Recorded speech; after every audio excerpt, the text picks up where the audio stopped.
नमस्कार दोस्तों, ज्ञान अड्डा के YouTube चैनल पर मैं देवेंद्र कुमार आपका हार्दिक अभिनंदन एवं हार्दिक स्वागत करता हूं। दोस्तों, आज मैं हाजिर हूं अपनी संविधान की पहली क्लास लेकर। तो चलिए स्टार्ट करते हैं और संविधान का पहला लेसन स्टार्ट करते हैं अपने भारत के संवैधानिक विकास से। भारत के संवैधानिक विकास की ज़रूरत क्यों पड़ी, इसके बारे में पहले चर्चा कर लेते हैं।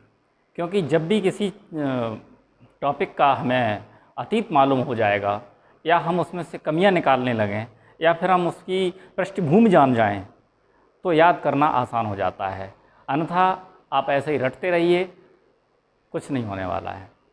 आप कॉन्सेप्ट को समझिए और उसकी पृष्ठभूमि को समझ लीजिए। पृष्ठभूमि जब आप समझ जाएंगे तो आपको रटने की ज़रूरत नहीं पड़ेगी, अपने आप याद हो जाएगा। तो चलिए स्टार्ट करते हैं भारत का संवैधानिक विकास।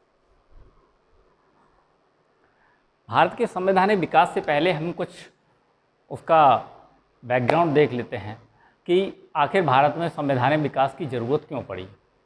यानी भारत का संवैधानिक विकास को समझने के लिए हमें उसके थोड़े से पीछे जाना होगा। जैसे इससे पहले भारत में जो कंपनी रूल कर रही थी, ईस्ट इंडिया कंपनी, तो पहले हम ईस्ट इंडिया कंपनी का थोड़ा सा बैकग्राउंड जानते हैं। East India company, east India company में जब ये स्टार्ट हुई तो ये ईस्ट इंडिया कंपनी जब व्यापार करने के लिए स्टार्ट हुई तो इसके दो पार्ट थे। एक था कोर्ट ऑफ प्रोप्राइटर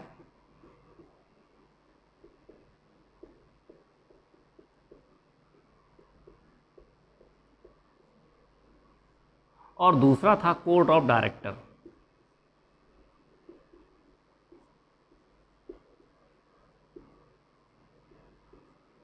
अब आप ये सोच रहे होंगे ये प्रोप्राइटर डायरेक्टर कैसे, ये नहीं, याद करने की ज़रूरत नहीं है, बस इनको केवल समझना है। हम इसका कॉन्सेप्ट समझ जाएं, यानी इसका अगर हम प्रोफाइल समझ जाएं, बैकग्राउंड समझ जाएं, तो फिर ये बहुत आसान है याद करना। अब ये कोर्ट ऑफ प्रोप्राइटर्स क्या थे और कोर्ट ऑफ डायरेक्टर क्या थे। तो प्रोप्राइटर, मान लीजिए कि आपने कोई कंपनी स्टार्ट करी और उसके लिए आपको पैसा चाहिए, लेकिन कोई कंपनी स्टार्ट करने के लिए किसी एक व्यक्ति के पास तो पैसा होता नहीं है। अब इसमें होते हैं शेयर होल्डर्स, ठीक है। तो मान लीजिए कि आपने कोई कंपनी स्टार्ट करी और कई लोगों को इकट्ठा किया और कहा कि आप शेयर लगाइए, एक कंपनी इकट्ठी करते हैं, एक कंपनी खड़ी करते हैं, और कुछ लोगों ने मान भी लिया। तो इसी तरह से ईस्ट इंडिया कंपनी की स्थापना करने के लिए शेयर बेचे गए थे।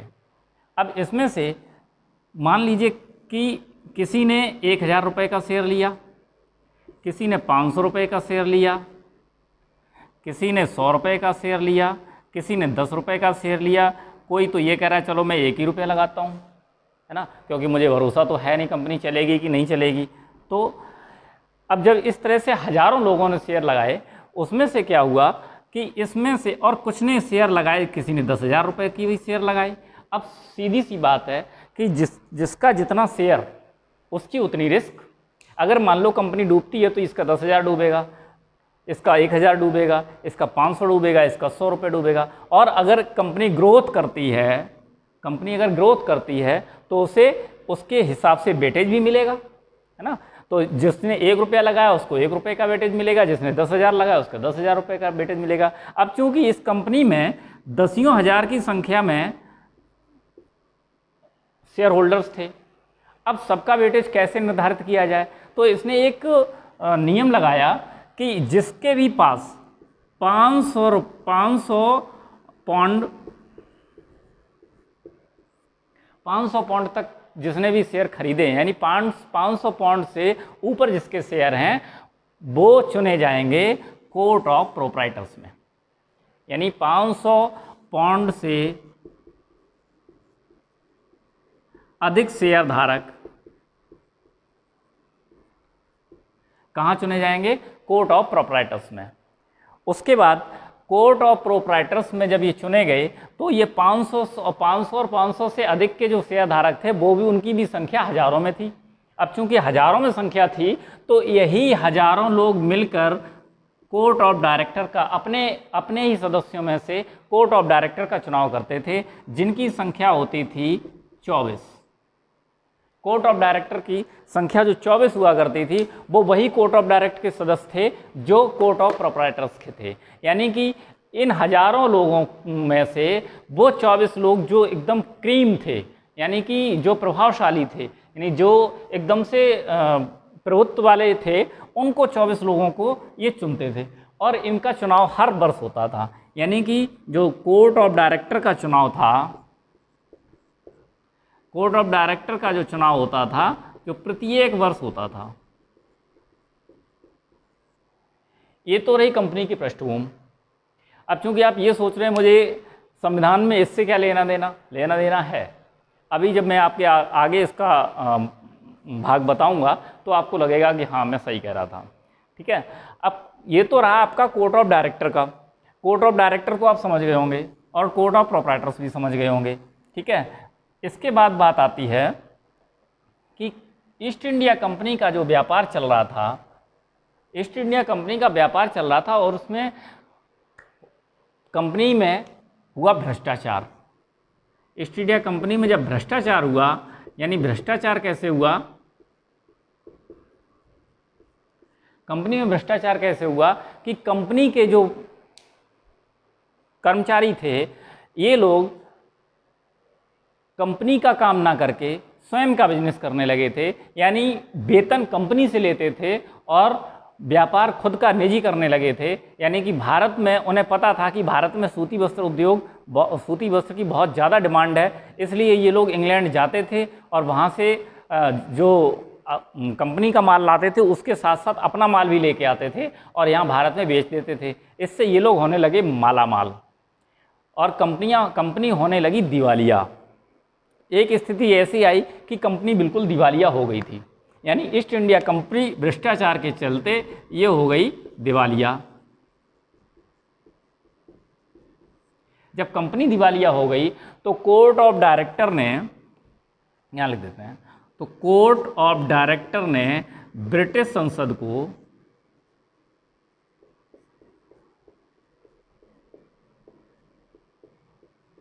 पत्र लिखकर ऋण मांगा। कोर्ट ऑफ डायरेक्टर ने, यानी ईस्ट इंडिया कंपनी के कोर्ट ऑफ डायरेक्टर ने ब्रिटिश संसद को पत्र लिखा और ऋण मांगा। ऋण मांगने के लिए क्या कहा कि हमारी कंपनी तो दिवालिया हो रही है और मुझे चाहिए ऋण। जब ये बात ब्रिटिश संसद में बात आई कि कंपनी दिवालिया हो रही है तो ब्रिटिश संसद के कान खड़े हुए। क्यों कान खड़े हुए? इसलिए कान खड़े हुए कि भारत जैसा देश जहाँ घाटा होने की कोई संभावना ही नहीं होती है और जहाँ घाटा होने की कोई संभावना थी भी नहीं और वहाँ कंपनी को घाटा हो रहा है, यानी कंपनी दिवालिया हो रही है, तो इसका मतलब कहीं ना कहीं कोई प्रॉब्लम है।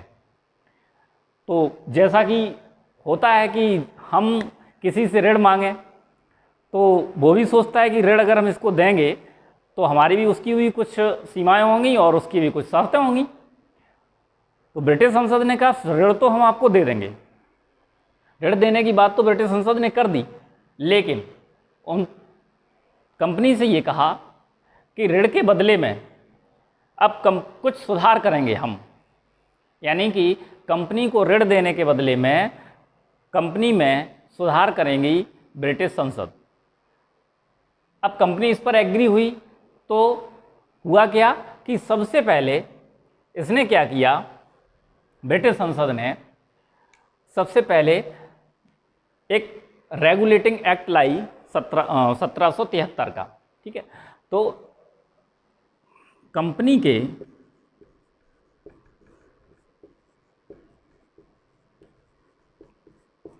सुधार करने के लिए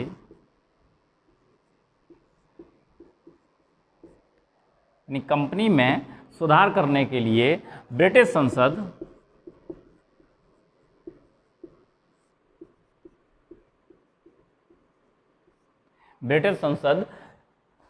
एक नियम लेके आई, यानी एक कानून लेके आई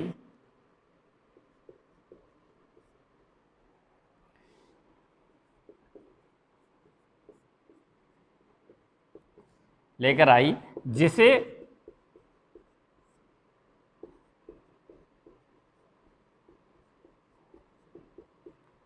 रेगुलेटिंग एक्ट 1773 कहा गया। यानी कि ईस्ट इंडिया कंपनी में सुधार करने के लिए ब्रिटिश संसद ने एक कानून बनाया जिसे रेगुलेटिंग एक्ट 1773 कहा गया। इस एक्ट के तहत, इसी एक्ट के तहत कंपनी में कुछ सुधार किए गए। सबसे पहला तो कंपनी ने क्या किया, कंपनी ने कहा कि कोर्ट ऑफ डायरेक्टर जो थे, कोर्ट ऑफ डायरेक्टर जो भी वार्तालाप करेगा, कहाँ, भारत की प्रेसिडेंटियों पर, है ना। क्योंकि कंपनी ने जब शासन स्थापित किया था तो भारत में 3 प्रेसिडेंसियां बनाई थी ना, 3 प्रेसिडेंसी बनाई थी। कौन कौन सी थी? पहली तो आपकी बंगाल थी, दूसरी आपकी बम्बई थी, तीसरी आपकी पहली बंगाल थी, दूसरी मद्रास थी और तीसरी बम्बई थी, है ना। तो 3 प्रेसिडेंसियां बनाई थी और इन 3 प्रेसिडेंसियों में 3 गवर्नर नियुक्त किए गए थे। अब 3 गवर्नर का मतलब होता है, गवर्नर का मतलब सर्वोच्च, यानी कि ये तीनों प्रेसिडेंसियों पे अपने अपने सर्वोच्च अधिकारी होते थे और ये सर्वोच्च अधिकारी भी अपने स्वतंत्र निर्णय लेने के लिए जाने जाते थे। यानी कि तीनों प्रेसिडेंसियां अपने अपने स्वतंत्र निर्णय लेती थीं। अब यहाँ क्या होता था, यहाँ प्रॉब्लम ये थी कि मान लो बम्बई प्रेसिडेंसी मराठों से संधि कर रही है और बंगाल प्रेसिडेंसी मराठों से क्या कर रही है, युद्ध की घोषणा कर रही है। अब इसमें क्या हुआ कि कंपनी एक और उसकी प्रेसिडेंसियां अलग अलग हैं, लेकिन कंपनी तो एक ही है और एक ही कंपनी का एक गवर्नर कह रहा है कि हम मराठों से युद्ध करेंगे और एक गवर्नर कह रहा है हम मराठों से संधि करेंगे। अब यहाँ की प्रॉब्लम क्या हुई, ये प्रॉब्लम हुई कि आपसी समन्वय नहीं था। यानी कि ये प्रॉब्लम इसीलिए क्रिएट हुई क्योंकि यहाँ पर इन दोनों के बीच में आपसी समन्वय नहीं था। यानी कि तीनों प्रेसिडेंसियां अपने स्वतंत्र निर्णय लेने के लिए थीं और इसी स्वतंत्र निर्णय लेने की वजह से इन लोगों के आपस में संबंध सही नहीं थे ना। तो इसको सुधारने के लिए सबसे पहले तो ब्रिटिश संसद ने कहा कि पहले तो हम आपकी कंपनी में कुछ सुधार करेंगे। तो सुधार में पहला सुधार यही किया कि इन्होंने क्या किया कि बंगाल प्रेसिडेंसी को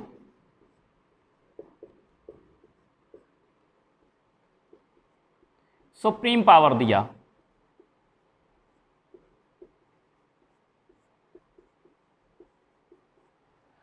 देखिए, बंगाल प्रेसिडेंसी को सुप्रीम पावर दिया। इसका मतलब ये हुआ कि बंगाल प्रेसिडेंसी के तहत दोनों प्रेसिडेंसियां काम करेंगी, यानी कि मद्रास भी और बम्बई भी। लेकिन काम तो करेंगी दोनों, लेकिन इसमें एक नियम ये लगाया गया है कि बंगाल प्रेसिडेंसी के अतिरिक्त मद्रास प्रेसिडेंसी हो या बम्बई प्रेसिडेंसी हो, ये अपने आंतरिक मामलों में तो स्वतंत्र हैं। यानी कि अगर बम्बई प्रेसिडेंसी को लगता है कि बम्बई के अंदर लॉ एंड ऑर्डर गड़बड़ है तो ये अपने निर्णय ले सकती है। किसानों से भू राजस्व की समस्या है तो ये अपने निर्णय ले सकती है। कोई भी जल संसाधन की समस्या है तो ये अपने निर्णय ले सकती है। लेकिन अगर इसको युद्ध करना है या संधि करनी है, यानी कि युद्ध करना हो या संधि करनी हो, तो फिर इसकी ये अनुमति लेगा किससे? बंगाल प्रेसिडेंसी के गवर्नर से। ठीक, यहाँ तक बात समझ में आई। तो अब इन्होंने जब 3 प्रेसिडेंसी बनाई और इसमें बंगाल प्रेसिडेंसी को सुप्रीम पावर दे दिया। ठीक है ना। सबसे पहला अब हम इसको करते हैं प्रावधान, यानी कि 1773 के प्रावधान हम यहाँ से लिखना शुरू करेंगे और आप लोग नोट करते रहिए।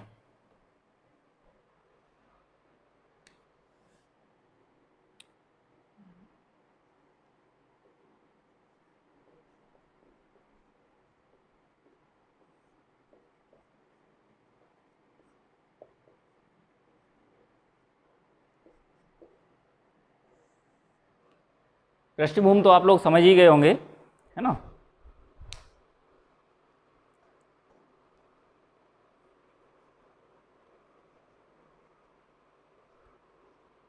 चाहो तो आप पृष्ठभूमि और समस्या भी लिख सकते हैं यहाँ पर, लिख ही लो।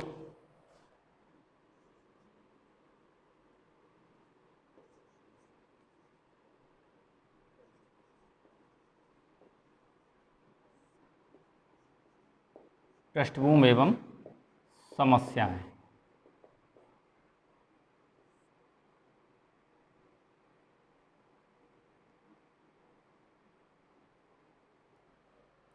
पृष्ठभूमि एवं समस्याएं यानी कि रेगुलेटिंग एक्ट 1773 की हमें आवश्यकता क्यों पड़ी, यानी कि कंपनी को रेगुलेटिंग एक्ट की आवश्यकता क्यों पड़ी। तो उसके लिए आवश्यकता पड़ने के लिए कुछ पृष्ठभूमि होगी और उसकी कुछ समस्या होंगी।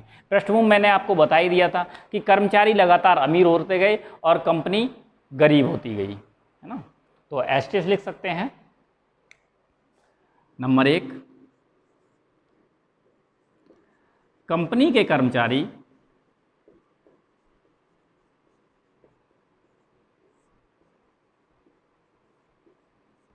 अमीर हो रहे थे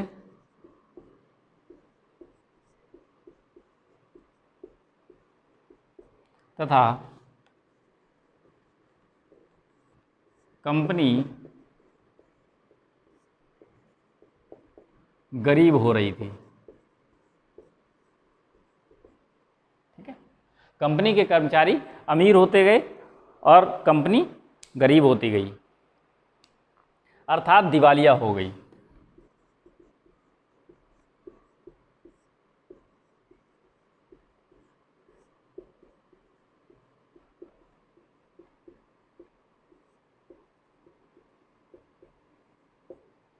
अर्थात कंपनी दिवालिया हो गई।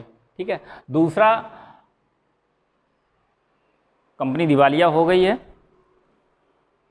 तो कंपनी दिवालिया हो गई थी, तो इसका निष्कर्ष क्या निकलेगा, इसका निष्कर्ष निकलेगा अर्थात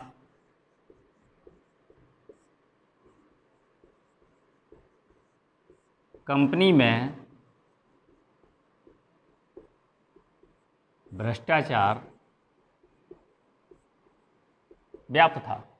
ठीक है, अर्थात कंपनी में क्या था, भ्रष्टाचार व्याप्त था, इसलिए कंपनी क्या हो रही थी, दिवालिया हो गई। इसको हाईलाइट करेंगे। यानी पहला कारण ये था कि कंपनी में भ्रष्टाचार व्याप्त था। ठीक है, दूसरा कारण मैंने जैसा आपको बताया प्रेसिडेंसी का, तो नंबर 2 पे लिखेंगे, भारत में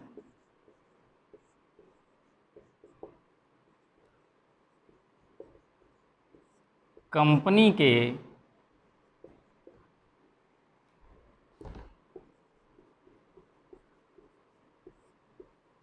शासन में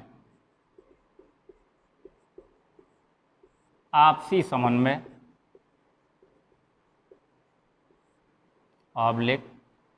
तालमेल, आपसी समन्वय और तालमेल की कमी थी।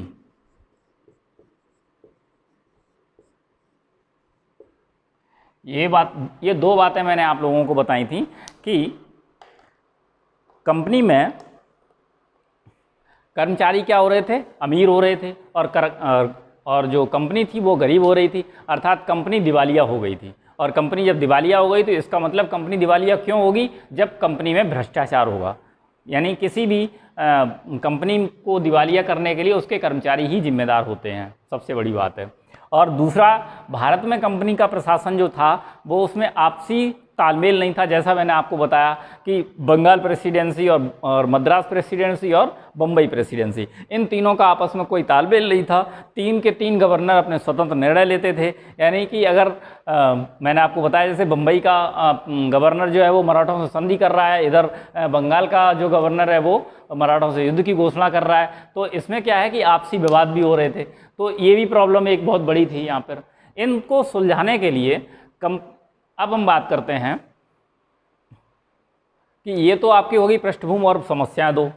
ठीक है, अब हम करते हैं प्रावधान की बातें, यानी कि एक्ट में क्या क्या प्रावधान थे। ठीक है, आपने इसको नोट कर लिया होगा, नोट कर लीजिए, मैं इसको फिर साफ करके आगे बढ़ता हूँ।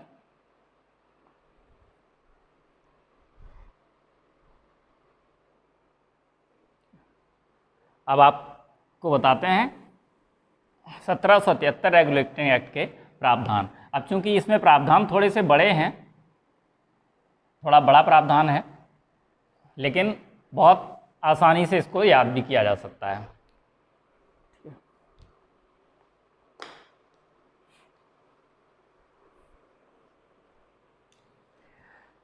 ब्रिटिश संसद ने, चलिए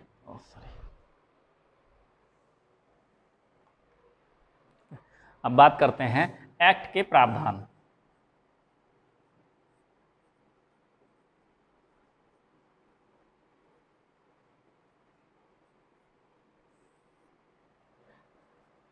एक्ट के प्रावधान में पहला प्रावधान जो था, कंपनी ने ब्रिटिश संसद ने रेगुलेटिंग एक्ट 1973 के प्रावधान के तहत पहला प्रावधान ये किया कि कोर्ट ऑफ डायरेक्टर का कार्यकाल जो था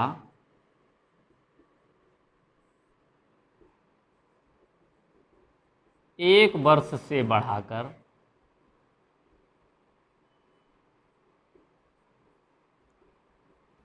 4 वर्ष कर दिया।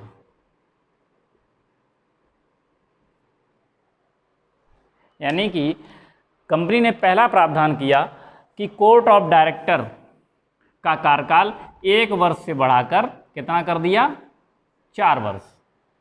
1 वर्ष से बढ़ाकर 4 वर्ष कर दिया, ठीक है। यानी कि प्रत्येक वर्ष, पहले क्या था, कोर्ट ऑफ डायरेक्टर का चुनाव जो था प्रत्येक वर्ष होता था। जैसा कि मैंने आपको पहले बताया था कि कोर्ट ऑफ प्रोप्राइटर्स मिलकर अपने सदस्यों में से 24 सदस्यों का चुनाव करते थे, जिन्हें कोर्ट ऑफ डायरेक्टर कहा गया था। अब कोर्ट ऑफ डायरेक्टर का कार्यकाल 1 वर्ष हुआ करता था, लेकिन 1773 के रेगुलेटिंग एक्ट में ये प्रावधान किया गया कि कोर्ट ऑफ डायरेक्टर का कार्यकाल 1 वर्ष से बढ़ाकर 4 वर्ष किया जाएगा, ठीक है। दूसरा प्रावधान है आपका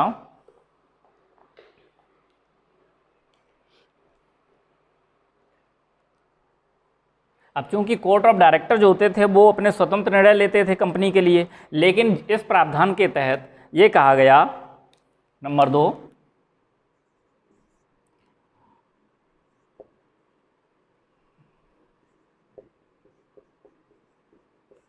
बंगाल का गवर्नर जो भी पत्र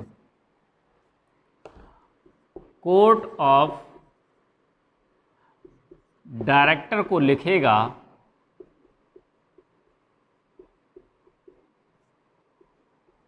वह पत्र ब्रिटिश संसद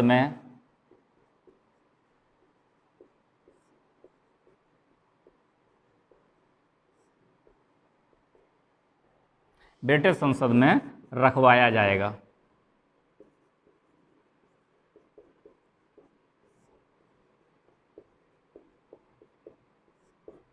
ये हुआ आपका उनका दूसरा प्रावधान। यानी कि 1773 के रेगुलेटिंग एक्ट का दूसरा प्रावधान था कि बंगाल का गवर्नर जनरल जो भी पत्र कोर्ट ऑफ डायरेक्टर को लिखेगा वह पत्र ब्रिटिश संसद में रखवाया जाएगा। यानी कि हम यहाँ पर आपको लिख देते हैं, COD का मतलब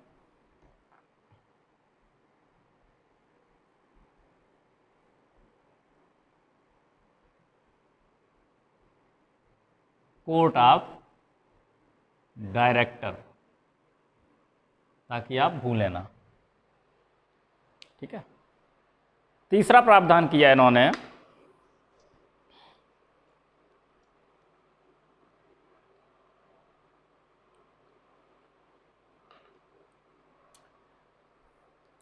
अच्छा, यहीं पर आप लिख सकते हैं कि अर्थात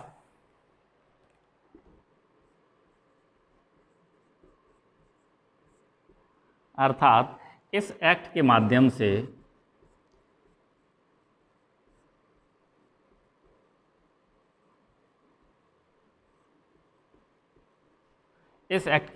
से ब्रिटिश संसद ने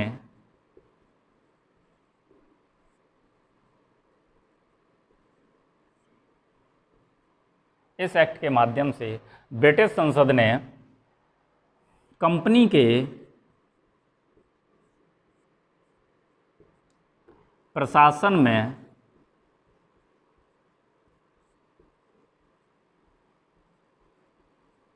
पहली बार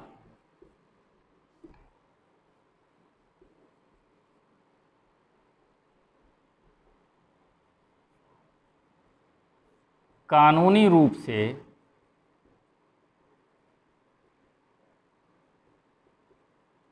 हस्तक्षेप किया।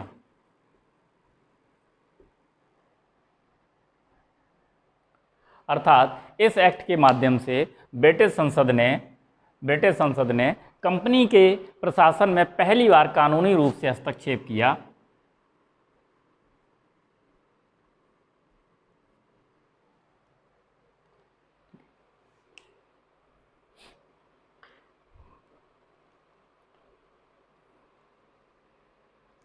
तीसरा प्रावधान है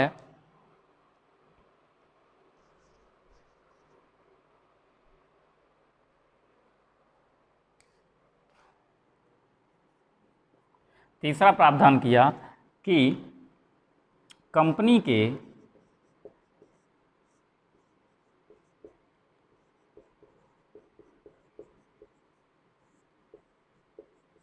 प्रशासन में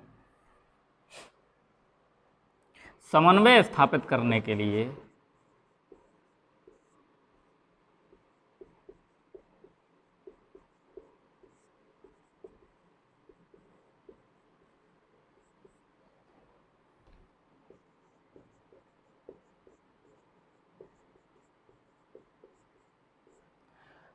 कंपनी के प्रशासन में समन्वय या तालमेल स्थापित करने के लिए बंगाल प्रेसिडेंसी को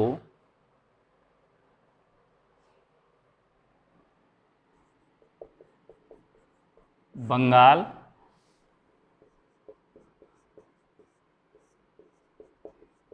प्रेसिडेंसी के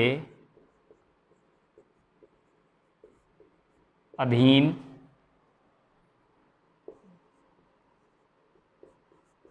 मद्रास प्रेसिडेंसी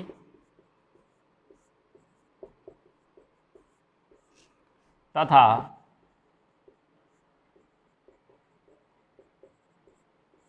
बम्बई प्रेसिडेंसी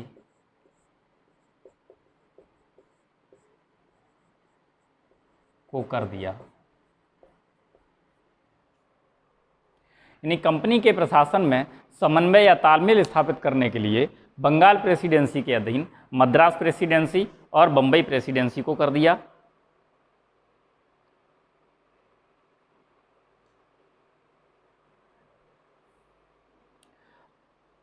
अर्थात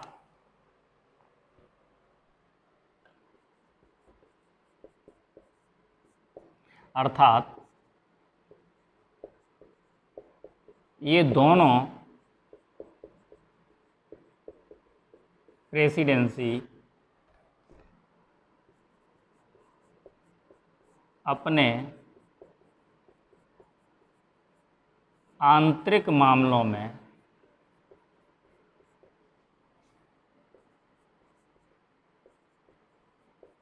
स्वतंत्र थीं, लेकिन युद्ध या शांति संधि समझौते के लिए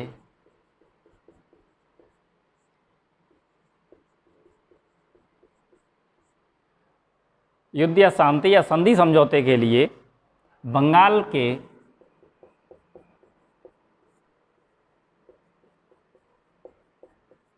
गवर्नर से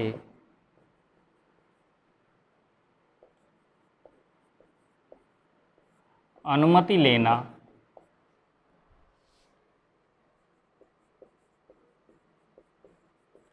अनिवार्य कर दिया गया।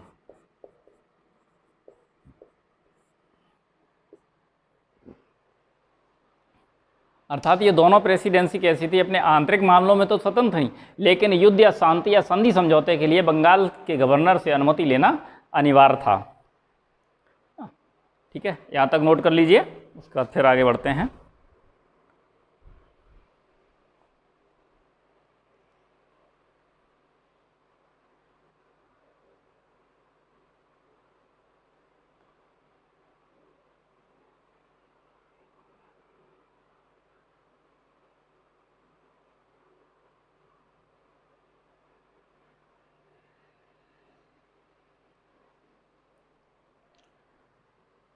चलिए आगे बढ़ते हैं, यहाँ तक नोट कर लिया होगा।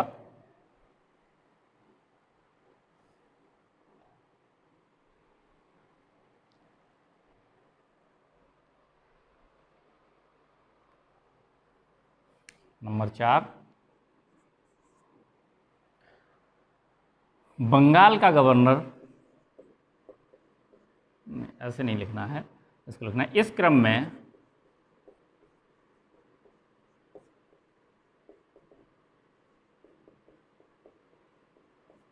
बंगाल का गवर्नर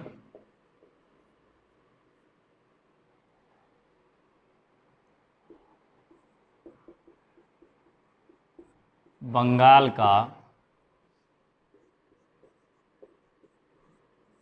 गवर्नर जनरल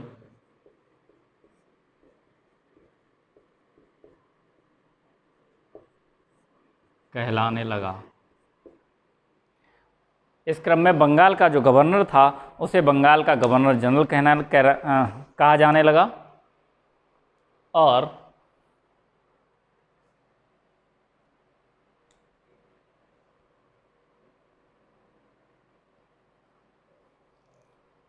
बंगाल का गवर्नर जनरल कहलाने लगा, और तथा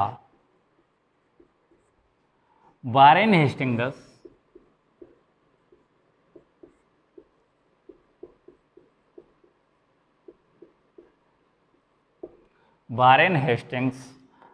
बंगाल का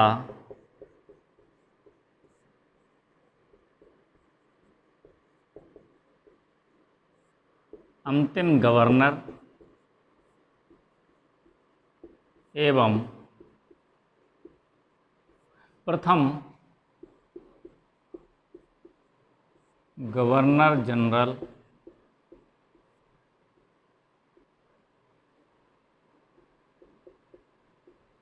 कहलाया। ठीक है, अर्थात वारेन हेस्टिंग्स बंगाल का अंतिम गवर्नर और प्रथम गवर्नर जनरल कहलाया। कौन कहलाया? Warren Hastings.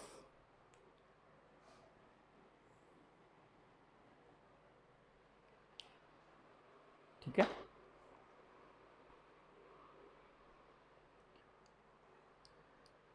ठीक है मित्रों, समय हो चुका है।